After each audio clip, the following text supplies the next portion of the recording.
અને પૂજ્ય વક્તા મહોદયશ્રીને તેમજ પૂજ્ય ધર્મનંદન સ્વામીને એમને હાર પહેરાવી અને પૂજન કરશે.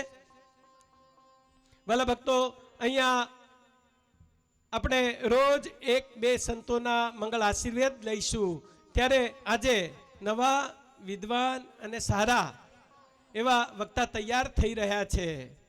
મહારાષ્ટ્રના સંત છે, મરાઠીમાં જેમની ઘણી બધી પારાયણો થઈ ગઈ છે અને હજી થશે.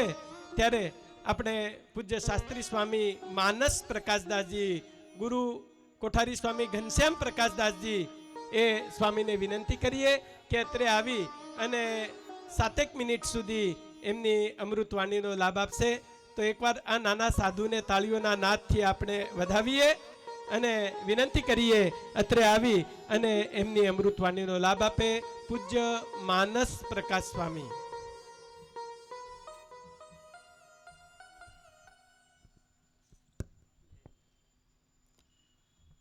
સહજાનંદ સ્વામી મહારાજની જય. શ્રી લક્ષ્મીનારાયણ દેવની જય.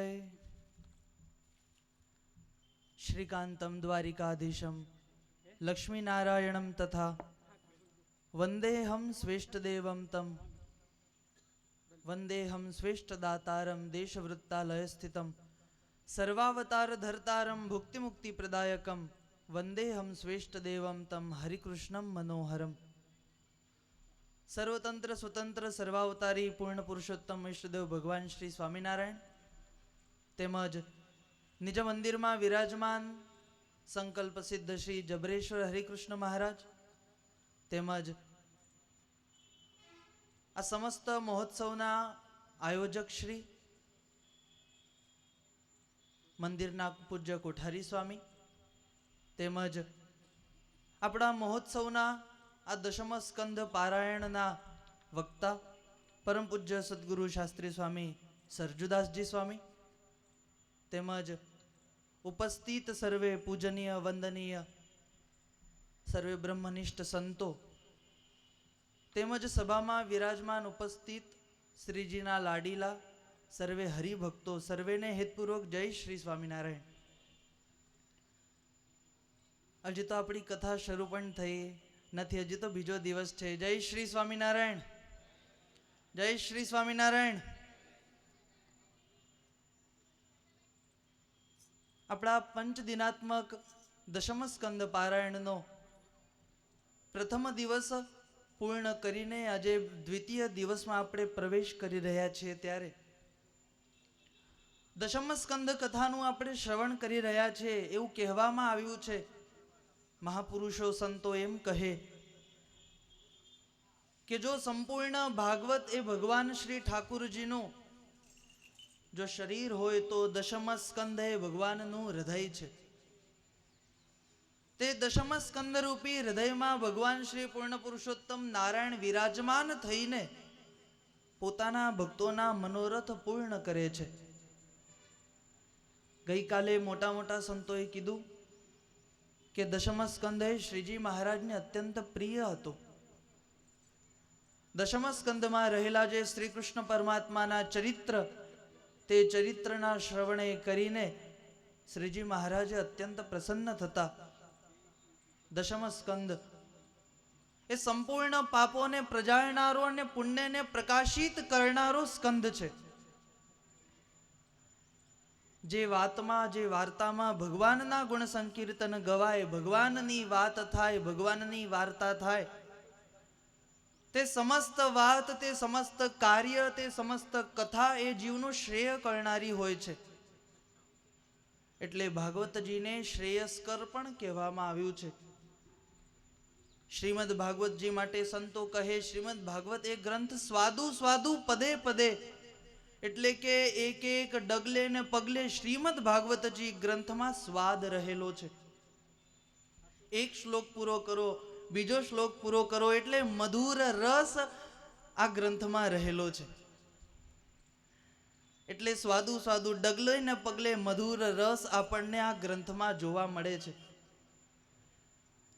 સુખદેવજી મહારાજ પરીક્ષિતને કહે, હે પરીક્ષિત, કાલ વ્યાલ મુખ ગ્રાસ ત્રાસ નિર્વાણ હેતવે શ્રીમદ ભાગવતમ શાસ્ત્રમ કલૌકીરેણ ભાષિતમ.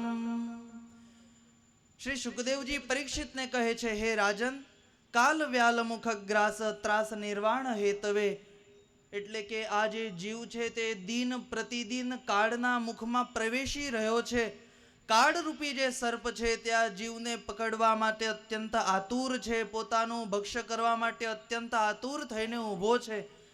ત્યારે આ કાળના મુખમાંથી જો બચવું હોય તો એકમાત્ર સાધન, અને તે એકમાત્ર સાધન એટલે શ્રીમદ ભાગવત ગ્રંથ, એવું શ્રીમદ ભાગવતજીના મહાત્મ્યમાં કહેવામાં આવ્યું છે.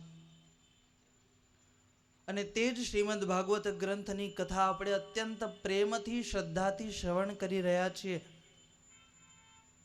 સ્વામિનારાયણ સંપ્રદાયમાં જેવી રીતે સત્સંગી જીવન હોય, શિક્ષાપત્રી હોય, એ શિરમોડ ગ્રંથ છે, તે જ પ્રમાણે હિન્દુ સનાતન ધર્મમાં શિરમોડ ગ્રંથ કહી શકાય તો શ્રીમદ ભાગવતજી છે, શ્રીમદ ગીતાજી છે. શ્રીમદ ભાગવત એક ગ્રંથ એવો ગ્રંથ છે કે તેને કોઈ સંપ્રદાય, કોઈ શાખાઓ નકારી શકતી નથી. હા, જેના ઘણી વખત મોટા સંતો એમ કે અમુકને છે ને બુદ્ધિની દાદર હોય છે. દાદરમાં કેવું હોય, તમે ખંજવાળો ને એટલી તમને વધારે ખંજવાળવાની ઈચ્છા થાય, એવું કહેતા હોય છે. તો અમુકને બુદ્ધિની દાદર હોય છે, તે દરેક ગ્રંથ લઈને બેસે, આ પેજ ફાડે, આ કે આપણું નહીં, બીજું ફાટ નાખે, આ કે આપણું નહીં, એવી રીતે આખો જે આપણા બાપા વ્યાસજી જેવા કરીને ગયા હોય એમાં એને સંશય હોય. એટલે એવી બુદ્ધિના દાદરવાળા હોય ને એને છોડીને બાકીના જે છે તે કોઈ દિવસ શ્રીમદ ભાગવત ગ્રંથને નકારી શકતા નથી. તો ભાગવતજીની કથા, દશમ સ્કંદની કથા આપણે શ્રવણ કરી રહ્યા છીએ. સંતોનું સાનિધ્ય નિરંતર મળતું હોય છે. તે સંતોના સાનિધ્યમાં રહીને મંદિર થાય, ભગવાન મળે, પોતે ભગવાને પધરાવેલા જે પ્રસાદીની મૂર્તિ તે આપણને મળતી હોય, તે પ્રસાદીની મૂર્તિમાં ભગવાને સ્પર્શ કરેલી મૂર્તિનો આપણને સંયોગ થાય, બધું જ મળતું હોય. પણ આ બધાયમાં રહીને ઘણા બધા એવા મંદિરો હોય કે ત્યાં સાધુ કોઈ દિવસ જતા ન હોય, અનુકૂળતા ન હોય. પણ આપણે ખરોખર ધન્ય ભાગ્યશાળી છીએ કે સંતોનો નિરંતર આપણને સહવાસ અને સત્સંગ મળતો હોય છે. તેમાં હરિકૃષ્ણ મહારાજ જબરેશ્વરજી છે તે સર્વ સંકલ્પને પૂર્ણ કરનારા ભગવાન આપણને મળ્યા છે. જે આપણે મનમાં ચિંતવન કરીએ છીએ તે હરિકૃષ્ણ મહારાજ બેઠા બેઠા ત્યાં બધું પૂર્ણ કરે છે. તે કોના વચને? તો તે સાધુના વચને બધું પૂર્ણ કરતા હોય છે. સ્વામિનારાયણ સંપ્રદાય જેવો મહાન સંપ્રદાય, જેના પૂર્વજન્મના અત્યંત પુણ્ય હોય તેને મળતો હોય છે. આ સંપ્રદાયમાં ન માત્ર મનુષ્યનું પણ આ સંપ્રદાય પશુઓનું પણ કલ્યાણ કરી જાણે એવો આ સંપ્રદાય ભગવાન શ્રી સ્વામિનારાયણ આપણને સોંપીને ગયા છે. આપણને આ મળ્યો છે, આ સત્સંગ આપણને મળ્યો છે. એટલે બ્રહ્માનંદ સ્વામી કહે, સ્વામિનારાયણ ગાશે રે તારું સારું તે દી થાશે રે. સ્વામિનારાયણ નહીં ગાઈશ તો અંતે જમા તેડી લઈ જાશે રે. સ્વામિનારાયણ ગાશે રે તારું સારું તે દી થાશે રે. જીવના કલ્યાણ માટે બ્રહ્માનંદ સ્વામી એમ કહે, જે દિવસે તું સ્વામિનારાયણ નામનો જાપ કરીશ, સ્વામિનારાયણ નામની ધૂન કરીશ, તે દિવસે જમ આદિકના તેડા કોઈ દિવસ આવશે નહીં. આ સંપ્રદાયની આ રીત છે કે આ સંપ્રદાયનો આશ્રિત થયેલો જે વ્યક્તિ, તેને અક્ષરધામ છૂટું રહેતું નથી. બસ એ શરત એટલી જ. સ્વામિનારાયણ સંપ્રદાયમાં તમે જોયું હશે કે અષ્ટાંગ યોગ કરવા પડતા નથી, પંચાગ્નિનું તપ કરવું પડતું નથી. પંચાગ્નિમાં કેવું હોય, ચારે બાજુ અગ્નિ અને માથે સૂર્ય તપતો હોય, એવો હઠયોગ આ સંપ્રદાયમાં કરવો પડતો નથી. આ સંપ્રદાયમાં માત્ર ને માત્ર માળા કરીને પણ કલ્યાણ થાય છે. માત્ર ને માત્ર ભગવાનનું નામ લઈને પણ આ સંપ્રદાયમાં જીવનું કલ્યાણ થતું હોય છે. એક વખત વ્યાપકાનંદ સ્વામી એક ગામમાં ગયા હશે અને તે ગામમાં જઈને સ્વામીને ઘણા દિવસના ઉપવાસ થયા. ત્યાં એક ભરવાડ હતો, તેની પાસે એક બકરી. સ્વામીએ તે ભરવાડને સહજ કીધું કે તમારી પાસે જો દૂધ હોય તો અમે ઠાકોરજીને ધરાવીએ. ભરવાડે તરત જ પોતાની જે બકરી હતી તેને ધોઈ અને તેને ધોઈને સ્વામીને દૂધ આપ્યું. હવે સ્વામીએ દૂધ લીધું, દૂધ પાન કર્યું અને સ્વામી તો તે ગામમાંથી સત્સંગ કરાવીને બીજે ગામ જતા રહ્યા.